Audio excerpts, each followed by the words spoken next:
Hello friends, welcome back to channel. നമ്മൾ ഇന്ന് കാണാൻ പോകുന്നത് ഒരുപാട് പേർ റിക്വസ്റ്റ് ചെയ്ത മേ വാപ്പസ് ആവുക എന്ന് പറയുന്ന ഹിന്ദി മൂവിയാണ്. ഇന്ത്യ പാകിസ്ഥാൻ വിഭജന സമയത്ത് നഷ്ടപ്പെട്ടുപോയ ബന്ധങ്ങളെ പറ്റിയും പ്രണയത്തെ പറ്റിയൊക്കെ പറയുന്ന ഒരു സ്റ്റോറിയാണിത്. കഥയിലേക്ക് കിടക്കുന്നതിന് മുമ്പ് എല്ലാവരും നമ്മുടെ വീഡിയോ ഒന്ന് ലൈക്ക് ചെയ്ത് സപ്പോർട്ട് ചെയ്യാൻ മറക്കണ്ട. മൂവിയുടെ തുടക്കത്തിൽ തന്നെ കാണിക്കുന്നത് സിഖുകാരനായ ഈശ്വർ എന്ന് പറയുന്ന ആളെയാണ്. അയാൾ ന്യൂസ് കണ്ടുകൊണ്ടിരിക്കുകയാണ്. നല്ല പ്രായമുള്ള ഇയാൾക്ക് ഓർമ്മക്കുറവ് നല്ല രീതിയിൽ ബാധിച്ചിട്ടുണ്ടായിരുന്നു. അയാൾ തന്റെ ഡ്രൈവറോട് വണ്ടി എടുക്കാൻ ആവശ്യപ്പെടുന്നു. പോകാൻ പറയുന്ന സ്ഥലമാകട്ടെ സർഗോദ എന്ന് പറയുന്ന സ്ഥലവും. ആ സ്ഥലം പാകിസ്ഥാനിലായിരുന്നു. ഡ്രൈവർ പലതവണ അങ്ങോട്ടേക്ക് പോകാൻ പറ്റില്ല എന്ന് പറഞ്ഞിട്ടും അയാൾ കേൾക്കുന്നില്ല. കാരണം അയാളുടെ മനസ്സിപ്പോൾ വർഷങ്ങൾക്ക് മുൻപാണ് പോയി നിൽക്കുന്നത്. ഇന്ത്യ പാകിസ്ഥാൻ വിഭജനം ഒന്നും തന്നെ അയാളുടെ മനസ്സിൽ ഇപ്പോൾ ഇല്ല. ബോർഡറിന്റെ അടുത്ത് വരെ ഡ്രൈവർ അയാളെയും കൊണ്ടുപോയി. ഡ്രൈവറിന്റെ കയ്യിൽ അയാളുടെ ഒരു അഡ്രസ്സും കൊടുത്തിട്ടുണ്ടായിരുന്നു. എന്നാൽ ആർമിക്കാര് അയാളെ തടയുന്നു. ഈശ്വർ ആർമിക്കാരോട് പറയുന്നുണ്ട് തനിക്ക് സർഗോദയിലേക്കാണ് പോകേണ്ടത്. താൻ ബോർഡറിന് അപ്പുറത്തായിരുന്നു താമസിച്ചിരുന്നത്. എങ്ങനെയോ ഇവിടെ പെട്ടുപോയതാണെന്നും എന്റെ നാട്ടിലേക്ക് എനിക്ക് തിരിച്ചു പോകണമെന്നും. എന്നാൽ ഇരു കൂട്ടർക്കും അങ്ങോട്ടും ഇങ്ങോട്ടും പോകാൻ പറ്റാത്ത വിധം പെട്ടെന്ന് എങ്ങനെയാണ് ഇവിടെ ഇത്രയും വലിയ സെക്യൂരിറ്റിയും ബോർഡറും ഒക്കെ വന്നതെന്നാണ്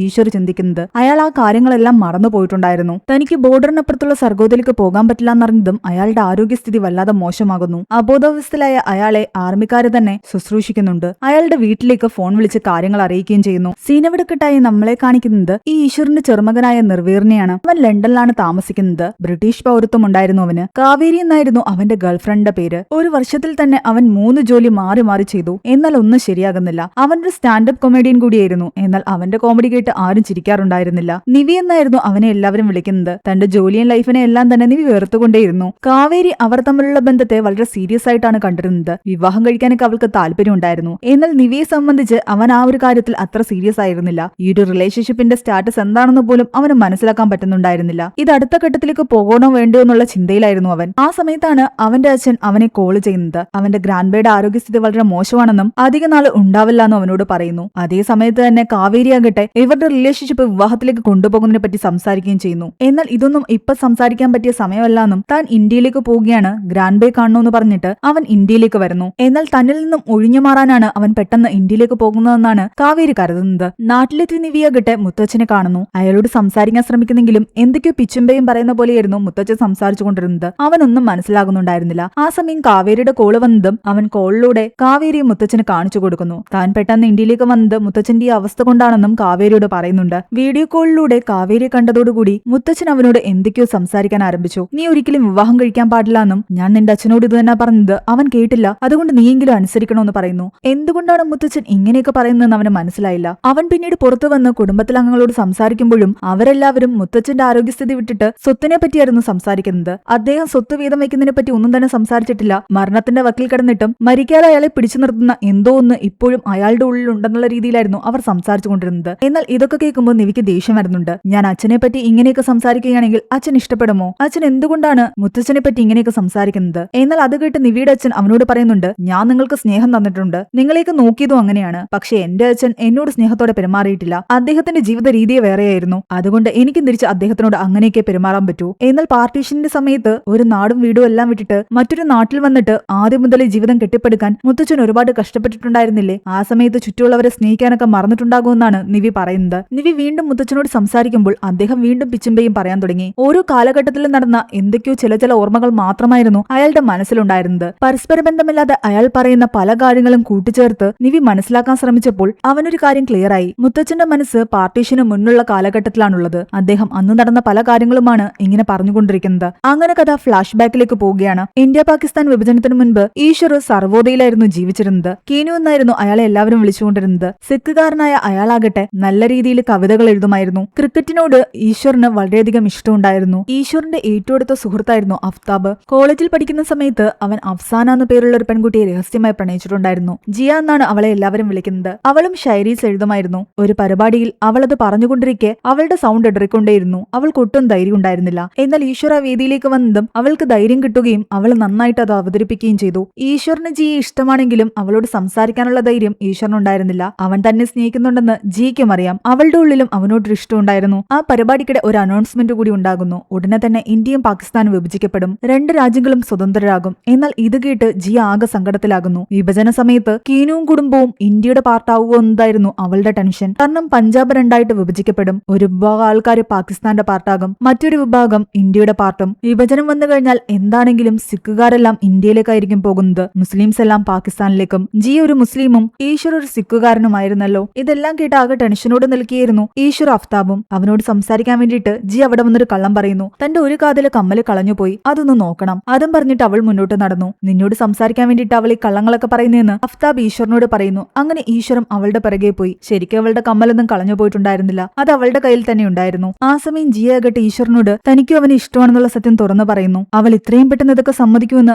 അവൻ അറിയില്ലായിരുന്നു. എന്നാൽ അവൾ പറയുന്നുണ്ട്, ഞാൻ പെട്ടെന്ന് നിന്നെ അക്സെപ്റ്റ് ചെയ്തതിൽ എന്നെക്കുറിച്ച് നീ മോശമായിട്ടൊന്നും ചിന്തിക്കണ്ട. കാരണം ഇവിടെ നടക്കുന്ന പ്രശ്നങ്ങൾ അങ്ങനെയൊക്കെയാണ്. ഇനിയും ഞാൻ എന്റെ ഇഷ്ടം നിന്നോട് തുറന്നു പറഞ്ഞില്ലെങ്കിൽ ചിലപ്പോൾ ഇനി പറയാൻ അവസരം കിട്ടിയില്ലെങ്കിലോ എന്ന് പേടിച്ചിട്ടാണ് ഇപ്പൊ തന്നെ എല്ലാം പറഞ്ഞത്. പാർട്ടീഷൻ നടക്കുന്ന സമയത്ത് നമ്മൾ രണ്ടുപേരും രണ്ട് രാജ്യത്തിന്റെ ഭാഗമായി മാറിക്കഴിഞ്ഞാൽ എന്ത് ചെയ്യും? റാവൽപിണ്ടിയിലും മറ്റും നടക്കുന്ന പ്രശ്നങ്ങൾ ഓൾറെഡി നമ്മൾ കാണുന്നതാണല്ലോ. അവിടെ നിന്ന് ഒരുപാട് ആൾക്കാർ പാലായനം ചെയ്ത് മറ്റിടങ്ങളിലേക്ക് പോയിരിക്കുന്നു. അതുപോലെ നിങ്ങളും ഈ പാർട്ട് വിട്ടിട്ട് ഇന്ത്യയുടെ ഭാഗമാകാൻ പോവുകയാണെങ്കിൽ എന്ത് ചെയ്യും? ഒരുപാട് ആൾക്കാർ ഇപ്പൊ തന്നെ ഡൽഹിയിലും അമൃത്സറിലും ഒക്കെ വീട് വാങ്ങിക്കുന്നുണ്ട്. എന്നാൽ ഈശ്വർ പറയുന്നുണ്ട്, ഞങ്ങൾ ഇതുവരെയും അങ്ങനെ ഒരു തീരുമാനം എടുത്തിട്ടില്ല. ഞങ്ങളുടെ കുടുംബം ഇവിടെ തന്നെ ഉണ്ടാകും. ഇത് ഞങ്ങളുടെ നാടാണ്. പാർട്ടീഷൻ നടക്കുന്ന സമയത്ത് അവരവർക്ക് ഇഷ്ടമുള്ള സ്ഥലത്ത് നിൽക്കാമെന്ന് ഓൾറെഡി പറഞ്ഞിട്ടുണ്ടല്ലോ. അതുകൊണ്ട് ഞങ്ങൾ ഇവിടെ തന്നെ നിൽക്കാനാണ് തീരുമാനിച്ചിരിക്കുന്നത്. എങ്ങും പോകില്ല നിന്നെ വിട്ടിട്ട്. അതും പറഞ്ഞുകൊണ്ട് അവൻ അവളെ കിസ് ചെയ്യാൻ ശ്രമിച്ചു. എന്നാൽ പെട്ടെന്ന് അവൾ അവനെ തള്ളി മാറ്റി. അവൾക്കത് ഇഷ്ടപ്പെട്ടില്ല എന്ന് തോന്നിയിട്ട് അവൻ അവളോട് സോറി പറയുന്നുണ്ട്. ഇനി ഒരിക്കലും ഞാൻ ഇങ്ങനെയൊന്നും നിന്നോട് പെരുമാറില്ല. ആ നിമിഷം എനിക്ക് തന്നെ എന്ത് പറ്റിയെന്ന് അറിയില്ല. എന്നാൽ ഇത് കേട്ട് അവൾ പറയുന്നുണ്ട്, നീ അങ്ങനെ പ്രോമിസ് ഒന്നും ചെയ്യാൻ പാടില്ല. കാരണം വിവാഹശേഷവും നിനക്ക് ഇതൊക്കെ ചെയ്യാനുള്ളതല്ലേ. അതുകൊണ്ട് ആ പ്രോമിസ് നീ തിരിച്ചെടുക്ക്. അവൾ അങ്ങനെ പറഞ്ഞതും അവൻ അപ്പൊ തന്നെ ആ പ്രോമിസ് തിരിച്ചെടുത്തു. കഥ അവിടെ നിന്നും പ്രസന്റിലേക്ക് വരികയാണ്. നിവിയാകട്ടെ തന്റെ ഫ്രണ്ട്സിനെയും മറ്റും കാണാൻ വേണ്ടിയിട്ട് ഒരു പ്രോഗ്രാം നടക്കുന്ന ഇടത്തേക്ക് വരുന്നുണ്ട്. എല്ലാവരും അവനോട് നീ സ്റ്റാൻഡപ്പ് കോമഡി ഒക്കെ ചെയ്യുന്നതല്ലേ, എന്തെങ്കിലും ഒന്ന് സംസാരിക്കാൻ പറയുന്നു. എന്നാൽ ആ സമയം അവൻ ചിന്തിക്കുന്നുണ്ട്, ഓൾറെഡി അവന്റെ കോമഡി കേട്ട ആരും ചിരിക്കാറില്ല. എന്നാൽ ഈ സമയം മുഴുവൻ അവന്റെ മനസ്സിൽ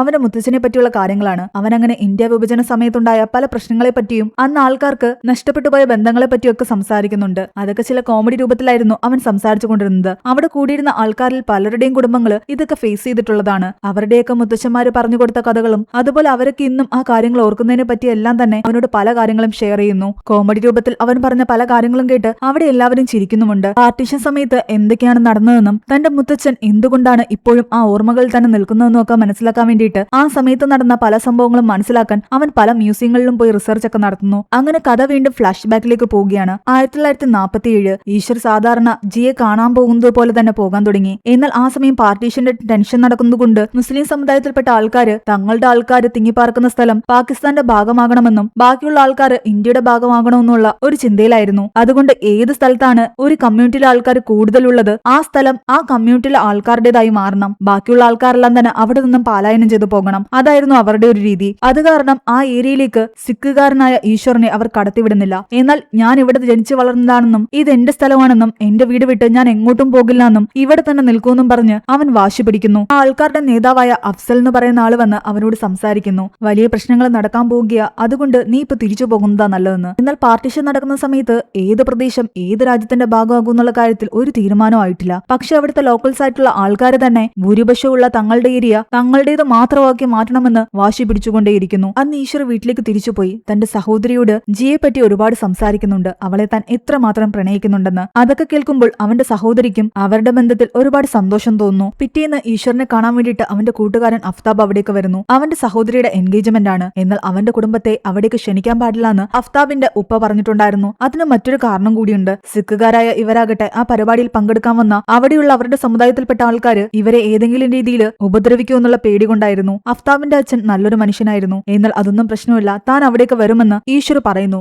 കാരണം അവിടെ വെച്ചാണ് അവന് ജയെ കാണാൻ ഒരു അവസരം കിട്ടുക. അവൾ എന്തായാലും ആ എൻഗേജ്മെന്റിൽ പങ്കെടുക്കാൻ വരും. അങ്ങനെ ചടങ്ങിൽ പങ്കെടുക്കാൻ പിറ്റേന്ന് ഈശ്വറും ഈശ്വറിന്റെ സഹോദരി അടങ്ങുന്ന ആൾക്കാര് അഫ്താബിന്റെ വീട്ടിലേക്ക് പോകുന്നു. എന്നാൽ ആ സമയമാണ് ഇന്ത്യക്കും പാകിസ്ഥാനും സ്വാതന്ത്ര്യം പ്രഖ്യാപിക്കപ്പെട്ടത്. രണ്ടും രണ്ട് രാജ്യങ്ങളായി മാറി. അഫ്സലും അഫ്സലിന്റെ ആൾക്കാരും അതിന്റെ ആഘോഷത്തിലായിരുന്നു. ആ പ്രദേശം പാകിസ്ഥാന്റെ ഭാഗമാകാൻ പോവുകയാണ്. എന്നാൽ ഈശ്വറും കുടുംബവും അതുവഴി കടന്നു പോകുന്നത് അഫ്സൽ കാണുന്നുണ്ട്. സിഖുകാരായി ഇവർ എന്തിന് ഈ ഭാഗത്തേക്ക് വന്നു എന്ന് അയാൾ ചിന്തിക്കുന്നു. അവരെ ഫോളോ ചെയ്ത് അഫ്സലിന്റെ ആൾക്കാർ പോവുകയും ചെയ്യുന്നു. അഫ്താബിന്റെ വീട്ടിലെത്തിയ ഈശ്വറും കുടുംബവും പരിപാടിയിൽ പങ്കെടുക്കുന്നുണ്ട്. ഈശ്വറിന്റെ സഹോദരിയുടെ ഉൾപ്പെടെ ഫോട്ടോസ് അവിടെ വന്ന ഫോട്ടോഗ്രാഫേഴ്സ് എടുക്കുന്നു. ജിയ്ക്ക് വേണ്ടി അവനൊരു കവിത എഴുതിയിട്ടുണ്ടായിരുന്നു. തന്റെ സഹോദരിയുടെ സഹായത്തോടു കൂടി അവൻ ജിയുടെ കയ്യിൽ അത് കൊടുക്കുകയും ചെയ്യുന്നു. എന്നാൽ അഫ്താബിന്റെ ഉപ്പയാകട്ടെ ഈശ്വറിന്റെ കുടുംബത്തെയും അവിടെ കണ്ടിട്ട് ആകെ ടെൻഷനിലായി. നിങ്ങളോട് ഇങ്ങോട്ടേക്ക് വരരുതെന്ന് ഞാൻ പറഞ്ഞതല്ലേ, അതൊട്ടും സേഫ് അല്ല. നിങ്ങളെ അപകടപ്പെടുത്താൻ ഒരുപാട് ആൾക്കാർ ഇവിടെ കാത്തിരിപ്പുണ്ട്. എന്നാൽ ഈശ്വറിന് അതൊന്നും പേടിയുണ്ടായിരുന്നില്ല. ആ സമയത്താണ് അഫ്സലിന്റെ ആൾക്കാർ അവിടേക്ക് വരുന്നത്. അവരെ അകത്തേക്ക് കടത്തിവിടാൻ അഫ്താബിന്റെ ഉപ്പ സമ്മതിച്ചില്ല. അയാൾ പുറത്തുനിന്ന് തന്നെ അവരോട് സംസാരിക്കുന്നു. നിങ്ങൾ ഇവിടെ നിന്ന് തിരിച്ചു പോകണമെന്ന് അഫ്സലിനോട് പറഞ്ഞതും അഫ്സൽ പറയുന്നുണ്ട്, പാർട്ടി പാർട്ടീഷൻ നടന്നിരിക്കുകയാണ്. ഇവിടെ നമ്മുടെ സമുദായത്തിൽപ്പെട്ട ആൾക്കാർ മാത്രമേ പാടുള്ളൂ. നിങ്ങളുടെ കുടുംബത്തിലെ ഫംഗ്ഷനിൽ പങ്കെടുക്കാൻ വന്ന മറ്റു മതസ്ഥരായ ആൾക്കാരോട് എത്രയും പെട്ടെന്ന് ഈ നാട് വിട്ടു പോകാൻ പറയണം. അവരെ ആരെയും നിങ്ങൾ വീട്ടിൽ പാർപ്പിക്കാൻ പാടില്ല. എത്രയും പെട്ടെന്ന് അവരെയൊക്കെ പുറത്താക്കണം. തന്റെ കുടുംബം ഡൽഹിയിലാണുള്ളത്. അവരെ എല്ലാവരെയും തന്നെ താൻ ഇങ്ങോട്ടേക്ക് കൊണ്ടുവരുന്നുണ്ട്. അതുപോലെ തന്നെ നിങ്ങളുടെ കുടുംബത്തിലുള്ള ആൾക്കാർ അവിടെ ഉണ്ടെങ്കിൽ അവരും ഇവിടേക്ക് തന്നെ തിരിച്ചു വരണം. എന്നിട്ട് ഇവിടെയുള്ള മറ്റു മതസ്ഥരെല്ലാം തന്നെ അതിർത്തി വിട്ട് അങ്ങോട്ടേക്ക് പോവുകയും വേണം. അതായിരുന്നു അഫ്സലിന്റെ തീരുമാനം. എന്നാൽ അഫ്സൽ അവിടെ ഒരു പ്രശ്നം ഉണ്ടാക്കാൻ അഫ്താബിന്റെ ഉപ്പ സമ്മതിച്ചില്ല. അയാളെ തൽക്കാലം അവിടെ നിന്ന് പറഞ്ഞു വിട്ടു. എന്നിട്ട് ഈശ്വറിനെയും കുടുംബത്തിനെയും സേഫ് ആയിട്ട് അവരുടെ വീട്ടിലേക്ക് എത്തിക്കാൻ അയാൾ തീരുമാനിച്ചു. ഇവിടെ ജിയയാകട്ടെ ഈശ്വറിനോട് രഹസ്യമായി സംസാരിക്കുകയാണ്. പാർട്ടീഷൻ നടന്ന സ്ഥിതിക്ക് അവൻ തന്നെ വിട്ടു പോകുമെന്നുള്ള പേടിയായിരുന്നു അവൾക്ക്. എന്നാൽ ഞാൻ നിന്നെ വിട്ടു പോകില്ലാന്ന് അവൻ അവൾക്ക് വാക്കുകൊടുക്കുന്നു. മറ്റു മതസ്ഥരെല്ലാം ഇന്ത്യയിലേക്ക് പോകേണ്ടി വരുമെന്ന് പലരും പറഞ്ഞ് അവൾ കേട്ടിട്ടുണ്ടായിരുന്നു. അവൾക്ക് വേണ്ടി അവൻ എഴുതിയ ആ കവിത നീ വായിച്ചോ എന്ന് ചോദിച്ചപ്പോൾ അവൾ പറയുന്നുണ്ട്, കവിത എഴുതിയ ആളുടെ ശബ്ദത്തിൽ തന്നെ അത് കേൾക്കുന്നതാണ് എനിക്കിഷ്ടം. നീ എപ്പോഴെങ്കിലും ഇതെന്നെ വായിച്ച് കേൾപ്പിച്ചാൽ മതിയെന്ന്. അങ്ങനെ കുറച്ച് ദിവസങ്ങൾക്കുള്ളിൽ തന്നെ പൂർണ്ണമായിട്ടും പാർട്ടീഷൻ നടക്കുന്നു. അവരുടെ ഗ്രാമങ്ങളും ആ പാർട്ടീഷനിൽ ഉൾപ്പെട്ടു. ഒരുമിച്ച് നിന്നിരുന്ന പല ആൾക്കാരും ഇന്ന് 2 രാജ്യങ്ങളിലായി മാറി. കഥ വീണ്ടും പ്രസന്റിലേക്ക് പോകുന്നു. പാർട്ടീഷൻ നടന്ന സമയത്ത് പല കാര്യങ്ങളും തേടിപ്പോകുന്ന നിവിയാകട്ടെ ആ നാട്ടിലെ കർഷകർ അനുഭവിക്കുന്ന പല പ്രശ്നങ്ങളും കേൾക്കുന്നുണ്ട്. അതിനെപ്പറ്റി പല സജഷൻസും അവൻ അവിടെയുള്ളവർക്ക് പറഞ്ഞു കൊടുക്കുന്നു. എന്നാൽ അവന്റെ കൂടെ ഉണ്ടായിരുന്ന അവന്റെ ചില ഫ്രണ്ട്സ് ആകട്ടെ അവനോട് പറയുന്നുണ്ട്, ഓൾറെഡി ഈ രാജ്യമൊക്കെ വിട്ടിട്ട് മറ്റു രാജ്യത്ത് പോയി സെറ്റിലായി നിൽക്കുന്ന നീ എന്തിനാണ് ഈ രാജ്യത്തെ കാര്യങ്ങൾക്ക് അഭിപ്രായം പറയുന്നത്? നിങ്ങൾ NRIസിനാണല്ലേ ഇന്ത്യയോട് ഇത്രയധികം സ്നേഹം, അതുകൊണ്ടാണല്ലേ നിങ്ങൾ NRIകളായി മാറിയത് എന്നൊക്കെ രീതിയിൽ അവന്റെ കൂട്ടുകാര് അവനെ കളിയാക്കുന്നു. ഇതിനോടകം അവന്റെ മുത്തശ്ശനെ വീട്ടിലേക്ക് മാറ്റി. പരിചരിക്കാൻ നിന്നിരുന്ന നേഴ്സ് ആകട്ടെ മുത്തശ്ശന്റെ കയ്യിൽ ടാറ്റു കാണുന്നു. അതെന്താണെന്ന് താൻ നോക്കട്ടെ എന്ന് പറഞ്ഞതും മുത്തശ്ശൻ വലിയ വായിൽ ബഹളം ഉണ്ടാക്കാൻ തുടങ്ങി. നേഴ്സ് പോലും പേടിച്ചുപോയി.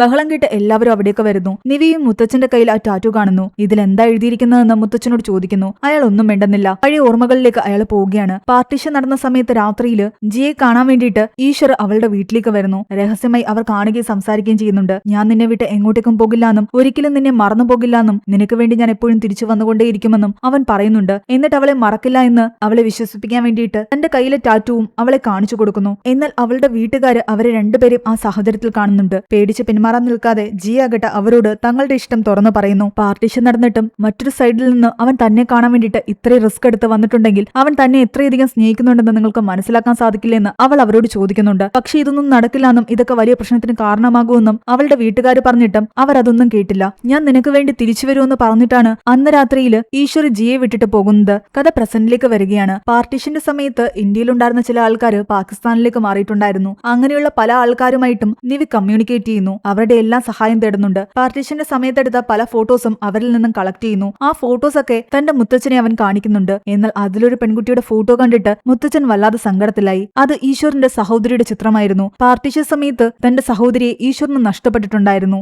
എന്താണ് അവർക്ക് സംഭവിച്ചതെന്ന് നിവിക്ക് മനസ്സിലായില്ല. മുത്തച്ഛന്റെ ആരോഗ്യസ്ഥിതി വഷളായിക്കൊണ്ടേയിരിക്കുന്നു. അയാൾ ആകെ ദേഷ്യത്തില് നിവിയുടെ അച്ഛനോട് പറയുന്നുണ്ട്, നിന്നോട് ഞാൻ വിവാഹം കഴിക്കരുതെന്ന് പറഞ്ഞതല്ലേ, നീ എന്തിനാ വിവാഹം കഴിച്ചത്? ഇവിടെ ആരും വിവാഹം കഴിക്കാൻ പാടില്ല. ഇവിടുത്തെ സ്ത്രീകളൊക്കെ അതുകൊണ്ടാണ് മരിച്ചു പോകുന്നത്. കുടുംബത്തിന്റെ ശാപം കിട്ടിയിട്ടുണ്ട്. അതുകൊണ്ടാണ് ഇവിടെ കല്യാണം കഴിച്ചു വരുന്ന സ്ത്രീകൾ മരിക്കുന്നത്. അങ്ങനെയൊക്കെ ഇയാൾ പറഞ്ഞുകൊണ്ടേയിരിക്കുകയാണ്. എന്താണ് മുത്തച്ഛൻ ഇങ്ങനെയൊക്കെ പറയുന്നതെന്ന് നിവിക്ക് ഇപ്പോഴും മനസ്സിലാകുന്നില്ല. ശരിക്കും മുത്തച്ഛന്റെ സഹോദരിക്കും മുത്തച്ഛന്റെ അമ്മയ്ക്കും കുടുംബത്തിലെ മറ്റു സ്ത്രീകൾക്കൊക്കെ എന്താണ് സംഭവിച്ചത്? പാർട്ടീഷന്റെ സമയത്ത് അവരെന്തുകൊണ്ട് ഇന്ത്യയിലേക്ക് വന്നില്ല? ഈ ചോദ്യങ്ങൾക്കെല്ലാം നിവിക്ക് ഉത്തരം വേണമായിരുന്നു. ഇവരുടെ കുടുംബത്തിലെ പല സ്ത്രീകളും മരണപ്പെട്ടിട്ടുണ്ട്. ആ കൂട്ടത്തിൽ നിവിയുടെ അമ്മയുമുണ്ട്. തങ്ങളുടെ കുടുംബത്തിലെ സ്ത്രീകൾ മരിച്ചത് മുത്തശ്ശൻ പറഞ്ഞ ഈ ശാപം കൊണ്ടാണെന്ന് നിവിയുടെ അച്ഛനും പറയുന്നു. അവർക്ക് അങ്ങനെയായിരുന്നു വിശ്വസിച്ചുകൊണ്ടിരുന്നത്. അന്നത്തെ കാര്യങ്ങൾ കൂടുതൽ വ്യക്തമായിട്ട് മനസ്സിലാക്കാൻ വേണ്ടി ഈശ്വരന്റെ സഹോദരനായിരുന്ന പാലി എന്ന് പറയുന്ന ആളോട് ഇവർ സംസാരിക്കുന്നു. അയാളിൽ നിന്നാണ് ഇനിയുള്ള കഥ നിവി മനസ്സിലാക്കുന്നത്. പാർട്ടീഷൻ നടന്നതോടുകൂടി ഈശ്വർ താമസിച്ചിരുന്ന സർഗോദ എന്ന് പറയുന്ന സ്ഥലത്തും വലിയ കലാപമുണ്ടായി. ഈശ്വരനും കുടുംബത്തിനും അവർ താമസിച്ചിരുന്ന വീടെല്ലാം ഉപേക്ഷിച്ച് അവിടെ നിന്നും രക്ഷപ്പെടേണ്ടതായി വരുന്നു. രാത്രിയിൽ അവിടെ നിന്നും രക്ഷപ്പെട്ടു പോകുമ്പോൾ സ്ത്രീകളെയും കൂടെ കൂട്ടുന്നത് അപകടമായിരുന്നു. അതുകൊണ്ട് സ്ത്രീകളെയെല്ലാം തന്നെ സേഫായിട്ട് എവിടെയെങ്കിലും നിർത്തണം. എന്നിട്ട് ഈ പുരുഷന്മാരെല്ലാം അതിർത്തി വിട്ട് ഇന്ത്യയിലേക്ക് പോയിട്ട് അവിടെ കാര്യങ്ങളെല്ലാം സെറ്റാക്കിയിട്ട് സ്ത്രീകളെ ഇവിടെ ഒന്ന് കൂട്ടിക്കൊണ്ടു പോകാം. അതായിരുന്നു അവരുടെ തീരുമാനം. സ്ത്രീകളെ സേഫായിട്ട് തന്റെ വീട്ടിൽ നിർത്താമെന്ന് അഫ്താബിന്റെ ഉപ്പയും സമ്മതിച്ചു. അയാൾ ഒരു നല്ല മനുഷ്യനായിരുന്നല്ലോ. അങ്ങനെ അയാൾ തന്റെ വീട്ടിലേക്ക് ആരും അറിയാതെ സ്ത്രീകളെ സേഫായിട്ട് കൊണ്ടുപോകുന്നു. എല്ലായിടത്തും കലാപം പൊട്ടിപ്പുറപ്പെട്ടിരിക്കുകയാണ്. ഈശ്വരൻ സംഘവും അവിടെ നിന്നും രക്ഷപ്പെട്ട് ഓടിക്കൊണ്ടേയിരിക്കുന്നു. ഇന്ത്യയിലേക്ക് പോകുന്ന ഒരു ട്രെയിൻ ഉണ്ട്. അതിൽ കയറിയെങ്കിൽ മാത്രമേ അവർക്ക് അവിടെ നിന്ന് രക്ഷപ്പെട്ടു പോകാൻ പറ്റൂ. പോകുന്ന വഴിയിൽ കലാപകാരികൾ ഇവരെ ആക്രമിച്ചു. ഇവരിൽ ഒരുപാട് പേർക്ക് പരിക്ക് പറ്റി. എങ്ങനെയൊക്കെയോ ആ ട്രെയിനിൽ കയറി രക്ഷപ്പെട്ട് അവർ ഇന്ത്യയിലെത്തി. അഭയാർത്ഥികളായിട്ട് അവിടെ കുറച്ചു ദിവസം നിന്നു. അതിനുശേഷം പൂർണ്ണമായിട്ടും 2 രാജ്യങ്ങളായി മാറി അതിർത്തിയൊക്കെ വരുന്നതിനു മുൻപ് തങ്ങളുടെ കുടുംബത്തിൽ സ്ത്രീകളെ ഇവിടേക്ക് കൊണ്ടുവരാൻ വേണ്ടിയിട്ട് അവർ വീണ്ടും പാകിസ്ഥാനിലേക്ക് പോകുന്ന ട്രെയിനിലേക്ക് കയറാൻ തുടങ്ങി. എന്നാൽ ഇന്ത്യയിലുള്ള മുസ്ലിംസ് ആയിരുന്നു ആ ട്രെയിനിൽ പാകിസ്ഥാനിലേക്ക് പോയിക്കൊണ്ടിരുന്നത്. ഇവിടെ നിന്ന് സിഖുകാരും തന്നെ അങ്ങോട്ടേക്ക് പോകുന്നുണ്ടായിരുന്നില്ല. അത് കാരണം റെയിൽവേ സ്റ്റേഷനിൽ വെച്ചൊരു പോലീസുകാരൻ ഇവരെ എതിർക്കുന്നു. നിങ്ങൾ അങ്ങോട്ടേക്ക് പോകരുത്, നിങ്ങളുടെ ജീവൻ പോലും ബാക്കി ഉണ്ടാകില്ല. പോവുകയാണ്. അവിടെ നിങ്ങൾക്ക് നഷ്ടപ്പെട്ടതെല്ലാം തന്നെ അവിടെ തന്നെ കളഞ്ഞേക്ക്. ഇവിടെ നിങ്ങൾ പുതിയൊരു ജീവിതം ആരംഭിച്ചെങ്കിലേ പറ്റൂ. എന്നാൽ തങ്ങളുടെ കുടുംബത്തിലെ സ്ത്രീകളെല്ലാം തങ്ങളെ കാത്ത് ഇപ്പോഴും അവിടെ തന്നെ ഉണ്ടെന്നും തങ്ങൾക്ക് അങ്ങോട്ടേക്ക് പോയി അവരെ കൂട്ടിക്കൊണ്ടുവരണമെന്നും പറഞ്ഞിട്ടും അയാൾ കേൾക്കുന്നില്ല. നിങ്ങളുടെ ജീവൻ ആദ്യം നിങ്ങൾ സംരക്ഷിക്കാൻ നോക്കാനാണ് അയാൾ പറയുന്നത്. കാലു പിടിച്ച് പറഞ്ഞിട്ടും അയാൾ കേൾക്കാത്തത് കാരണം ഒടുവിൽ ഈശ്വർ തന്റെ അച്ഛനോട് പറയുന്നുണ്ട്, ഞാൻ പോയി അവരെ കൂട്ടിക്കൊണ്ടുവരാമെന്ന്. സിഖുകാരനായ അവനാകട്ടെ മുസ്ലിംസ് ധരിക്കുന്ന ഒരു തൊപ്പിയെടുത്ത് ധരിച്ചുകൊണ്ട് ആ പോലീസുകാരന്റെ കണ്ണു വെട്ടിച്ച് ട്രെയിനിലേക്ക് ഓടിക്കയറി. അങ്ങനെ മുസ്ലിം വേഷധാരിയായിട്ട് പാകിസ്ഥാനിലേക്കുള്ള ട്രെയിനിലേക്ക് കയറിയ അവൻ കുറച്ചു ദൂരം പിന്നിട്ടപ്പോഴേക്കും ഇന്ത്യയിലുള്ള ചില കലാപകാരികള് ആ ട്രെയിനിൽ കയറുകയും പാകിസ്ഥാനിലേക്ക് പോയിക്കൊണ്ടിരുന്ന മുസ്ലിംസിനെയൊക്കെ കൊല്ലുകയും ചെയ്തു. ആ കൂട്ടത്തിൽ അവനെയും ആക്രമിച്ചു. എന്നാൽ അവന്റെ തലയിലുള്ള തൊപ്പി താഴേക്ക് തെറിച്ചു വീണപ്പോൾ അവർക്ക് മനസ്സിലായി അവൻ ഒരു സിഖുകാരനാണെന്ന്. അതുകൊണ്ട് അവരവനെ വെറുതെ വിട്ടു. അവിടെ നിന്ന് എങ്ങനെയൊക്കെയോ ആൾക്കാരുടെ കണ്ണു വെട്ടിച്ച് അവൻ അവിടെ നിന്ന് ഓടിക്കൊണ്ടേയിരുന്നു. പക്ഷേ തന്റെ കുടുംബത്തിലെ സ്ത്രീകളെ കണ്ടെത്തുന്നതിന് മുൻപ് തന്നെ അവനെ അതിർത്തിയിൽ വെച്ച് പോലീസുകാർ പിടിക്കുന്നു. എത്രയൊക്കെ കരഞ്ഞു പറഞ്ഞിട്ടും അവരൊന്നും കേട്ടില്ല. അവനെ വീണ്ടും ഇന്ത്യയിലേക്ക് തിരിച്ചയച്ചു. അത്രയും പറഞ്ഞിട്ട് ഈ പാലിന്ന് പറയുന്ന ആളും കഥ പറച്ചിൽ നിർത്തി. പിന്നീട് എന്ത് സംഭവിച്ചു എന്ന് ചോദിച്ചിട്ട് ഒന്നും പറയുന്നില്ല. എന്നാൽ അവിടെ ഉണ്ടായിരുന്ന ഒരു ചിത്രം ഇവയും കൂട്ടരും അയാളെ കാണിച്ചിട്ട് ചോദിക്കുന്നുണ്ട്, ഈ ചിത്രം എടുത്തത് പാർട്ടീഷൻ കഴിഞ്ഞിട്ട് 6 വർഷങ്ങൾക്ക് ശേഷമാണ്. ആ ചിത്രത്തില് ഈശ്വറും ഈശ്വറിന്റെ സഹോദരനായ പാലിയും അവരുടെ കൂട്ടുകാരനായ അഫ്താബും ഉണ്ട്. അങ്ങനെയാണെങ്കിൽ പാർട്ടീഷന് ശേഷം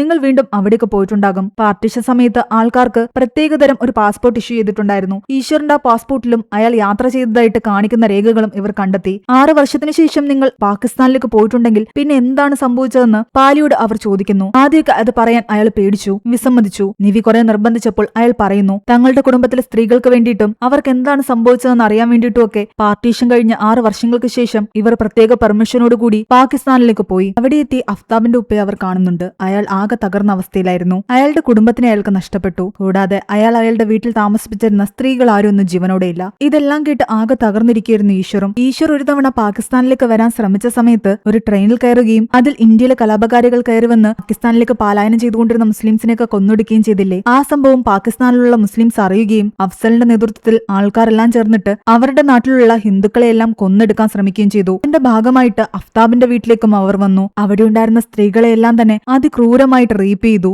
ഗർഭിണികളുടെ വയറ് കീറി. ആ സ്ത്രീകളെയെല്ലാം ക്രൂരമായി കൊല്ലുന്ന കണ്ടിട്ട് ഈശ്വറിന്റെ അമ്മ തന്റെ കുടുംബത്തിലെ സ്ത്രീകളെയെല്ലാം തന്നെ കഴുത്തറുത്ത് കൊല്ലുന്നു. കാരണം ആ കലാപകാരികൾ ഈ പെൺകുട്ടികളോട് എന്താ ചെയ്യാൻ പോകുന്നതെന്ന് അവർക്കറിയാമായിരുന്നു. അതുകൊണ്ട് അവരെ ആ റേപ്പിന് വിട്ടുകൊടുക്കാതെ ഇവർ തന്നെ കൊന്നുകളഞ്ഞു. സ്ത്രീകളെ രക്ഷിക്കുന്നതിനിടയിൽ അഫ്താബിനും കുത്തേറ്റു. അവനും മരിച്ചു. അഫ്താബിന്റെ കുടുംബത്തിലെയും സ്ത്രീകളെല്ലാം നഷ്ടപ്പെട്ടു. ബാക്കിയായത് അഫ്താബിന്റെ ഉപ്പ മാത്രമാണ്. നിന്റെ അച്ഛനോട് ഞാനും മരിച്ചു എന്ന് പറഞ്ഞാൽ മതി. കാരണം നിന്റെ കുടുംബത്തിലെ ആരെയും എനിക്ക് രക്ഷിക്കാൻ സാധിച്ചില്ല. അതുകൊണ്ട് ഞാനിപ്പോൾ മരിച്ച ആളെ പോലെ തന്നെയാണ് ജീവിക്കുന്നത്. ഇതെല്ലാം കേട്ട് സങ്കടത്തോടു കൂടി ഇരിക്കുകയായിരുന്നു ഈശ്വർ. ആ സമയത്ത് ജിയുടെ ഹസ്ബൻഡ് അവിടേക്ക് വരുന്നു. കലാപ സമയത്ത് ജിയുടെ അച്ഛന്റെ പേപ്പർ മില്ലിന് തീയിട്ടിട്ടുണ്ടായിരുന്നു. എല്ലാവരും ഒത്തൊരുമയോടെ പോകണമെന്ന് പറഞ്ഞ് അയാൾ സംസാരിച്ചതുകൊണ്ടാണ് അയാളെ രാജ്യദ്രോഹി എന്ന് പറഞ്ഞിട്ട് ഈ ആൾക്കാർ കൊന്നത്. ജിയുടെ അവസ്ഥയും വളരെ മോശമായിരുന്നു. ഈ കലാപകാരികൾ അവളെ എന്തെങ്കിലും ചെയ്യുമെന്ന് പേടിച്ച് അഫ്താബിന്റെ അച്ഛൻ തന്നെയാണ് ജിയുടെ വിവാഹം നടത്തിയത്. ജിയുടെ ഹസ്ബൻഡ് ഈശ്വറിനോട് പറയുന്നുണ്ട്, വിവാഹശേഷവും അവൾ എപ്പോഴും എന്നോട് പറയുമായിരുന്നു ഈശ്വർ അവളെ തേടി വരുമെന്ന്, ഞാൻ അവളെ വിളിക്കാമെന്ന് പറയുന്നു. എന്നാൽ ഈശ്വർ ആകെ സങ്കടത്തോടു കൂടി തന്നെ ഇരിക്കുകയാണ്. ജിയുടെ ഹസ്ബൻഡ് അവളെ വിളിക്കാൻ മുകളിലേക്ക് പോയ സമയത്ത് ഈശ്വർ പാലിയോട് പറയുന്നുണ്ട്, എല്ലാവരും നഷ്ടപ്പെട്ടു, ഇവിടെ ഒന്നും ബാക്കിയില്ല, നമുക്ക് ഇവിടെ നിന്ന് പോകാമെന്ന് പറഞ്ഞിട്ട് അനിയനെയും കൂട്ടി ഈശ്വർ പോയി. ജി അവനെ കാണാൻ വന്നപ്പോഴേക്കും അവൻ അവിടെ നിന്നും പോയിട്ടുണ്ടായിരുന്നു. കഥ പ്രസന്റിലേക്ക് വരുന്നു. അന്ന് ഈശ്വർ തിരിച്ചു വന്ന ശേഷം പിന്നീട് ഒരിക്കലും പാകിസ്ഥാനിലേക്ക് പോയിട്ടില്ല. ഈ വയസ്സുകാലത്ത് ഇപ്പോഴും എന്താണ് ആലോചിക്കുന്നതെന്നും അയാളുടെ മനസ്സിലെ ആഗ്രഹം എന്താണെന്നും നിവി ചിന്തിക്കുകയായിരുന്നു. ആ സമയത്ത് കയ്യിൽ പച്ചകുത്തിയിരിക്കുന്നത് കാണിച്ചുകൊണ്ട് ഈശ്വർ പറയുന്നുണ്ട്, ജിയ എന്ന്. അപ്പോഴാണ് അവന് മനസ്സിലായത് അയാൾ ജിയെ കാണാൻ ആഗ്രഹിക്കുന്നു. ജിയെ അവസാനമായിട്ട് കണ്ടിട്ട് മരിക്കാനാണ് അയാൾ ആഗ്രഹിച്ചിരിക്കുന്നത്. കാരണം അന്ന് അവളെ കാണുന്ന സമയത്ത് അവൾക്ക് വേണ്ടി എഴുതിയ കവിത ഈശ്വർ തന്നെ വായിച്ചു കേൾപ്പിക്കണമെന്ന് അവൾ പറഞ്ഞിട്ടുണ്ടായിരുന്നു. അതവളെ വായിച്ചു കേൾപ്പിക്കാൻ പറ്റിയില്ല. ഈശ്വറിന് വേണ്ടിയിട്ട് ജിയെ കണ്ടുപിടിക്കാൻ ഇറങ്ങിത്തിരിക്കുകയാണ് നിവി. അവന്റെ കയ്യിൽ ബ്രിട്ടീഷ് പാസ്പോർട്ട് ഉണ്ടായതുകൊണ്ട് അവന് പാകിസ്ഥാനിലേക്ക് കടക്കാമായിരുന്നു. ഇനി അവൻ തുടക്കത്തിൽ ഈശ്വർ തന്റെ ഡ്രൈവറിന്റെ കയ്യിൽ കൊടുത്തൊരു അഡ്രസ് ഉണ്ടല്ലോ അതും വാങ്ങി പാകിസ്ഥാനിലേക്ക് പോകുന്നു. വിഭജന സമയത്ത് ഇന്ത്യയിലെ ചില ആൾക്കാർ അവിടെ ഉണ്ടായിരുന്നല്ലോ, ആ ആൾക്കാരുമായിട്ട് കണക്ട് ചെയ്തിട്ടാണ് അവൻ പോകുന്നത്. അവരവനെ ആ സ്ഥലത്തേക്ക് കൂട്ടിക്കൊണ്ടു പോകുന്നു. ഈശ്വറിന്റെ അവസ്ഥ മോശമായി കൊണ്ടേയിരിക്കുകയാണ്. വീഡിയോ കോളിലൂടെ നിവിയാകട്ടെ അയാളെ ആ സ്ഥലങ്ങളെല്ലാം കാണിക്കുന്നുണ്ട്. അയാൾ പല വഴികളും അവന് പറഞ്ഞു കൊടുക്കുന്നു. ഒടുവിൽ ജിയുടെ വീടെത്തി. എന്നാൽ അവിടെ എത്തുമ്പോഴാണ് നിവി മനസ്സിലാക്കുന്നത് ജി ഇപ്പോൾ ജീവനോടെയില്ല. 10 വർഷങ്ങൾക്ക് മുമ്പ് ജിയ മരിച്ചുപോയി. ജിയുടെ ഹസ്ബൻഡിന്റെ സഹോദരി മാത്രമായിരുന്നു അവിടെ ഉണ്ടായിരുന്നത്. ജിയുടെ ഒരു ചിത്രം അവിടെയുണ്ട്. എന്നാൽ അതിലൊരു കാതില് കമ്മലുണ്ടായിരുന്നില്ല. ഈശ്വറിനെ മരിക്കുവോളം ഓർത്തുകൊണ്ടായിരുന്നു ജിയ ജീവിച്ചിരുന്നത്. ജിയുടെ ചിത്രം ഫോണിലൂടെ ഈശ്വറിനെ നിവി കാണിച്ചു കൊടുക്കുന്നു. അയാൾ തന്റെ കയ്യിലുണ്ടായിരുന്ന കവിത ആ വീഡിയോ കോളിലേക്ക് കാണിക്കുന്നു. ജി അത് കാണുന്നത് പോലെയും അയാൾക്ക് തോന്നുന്നുണ്ട്. ജിയുടെ അനുമതിയില്ലാതെയാണ് വർഷങ്ങൾക്ക് മുമ്പ് അയാൾ ആ നാട് വിട്ടു പോയത്. എന്നാൽ ഇന്ന് മരിക്കുന്നതിന് മുമ്പ് ജിയുടെ അനുമതി തനിക്ക് വേണം. അവൾ തനിക്ക് അനുവാദം തന്നു കഴിഞ്ഞാലേ പോകാൻ പറ്റൂ എന്നുള്ളൊരു മനസ്സായിരുന്നു ഈശ്വറിന്റേത്. ജി അയാൾക്ക് അനുവാദം കൊടുക്കുന്നത് പോലെ അയാൾക്ക് തോന്നി. തോന്നി. തന്റെ മുത്തച്ഛന് വേണ്ടിയിട്ടുള്ള ഈ യാത്രയില് നിവി ഒരു കാര്യം മനസ്സിലാക്കി. അവനിനി ഫോറിനിലേക്ക് തിരിച്ചു പോകേണ്ട കാര്യമില്ല. അവന്റെ സ്വന്തം നാട് മതി അവന്. ഒരിക്കൽ തന്റെ വിവാഹത്തിൽ നിന്ന് ഒളിച്ചോടാൻ ശ്രമിച്ചിരുന്ന അവനിന്ന് എത്രയും പെട്ടെന്ന് കാവേരിയുടെ കൂടെ ഒരുമിച്ച് ജീവിച്ചാൽ മതിയെന്നായി. അവന്റെ ജീവിതത്തെയും അവന്റെ മുത്തച്ഛന്റെ ജീവിതം ശരിക്കും മാറ്റിയിട്ടുണ്ടായിരുന്നു. അവിടെയാണ് ഈ ഒരു മൂവി അവസാനിക്കുന്നത്. ഈ മൂവിയുടെ സ്റ്റോറി എങ്ങനെയുണ്ടായിരുന്നു നിങ്ങൾ താഴെ കമന്റ് ചെയ്യുക. എക്സ്പ്ലനേഷൻ ഇഷ്ടപ്പെട്ടെങ്കിൽ വീഡിയോയിലേക്ക് നമ്മുടെ ചാനൽ സബ്സ്ക്രൈബ് ചെയ്യാനും മറക്കണ്ട.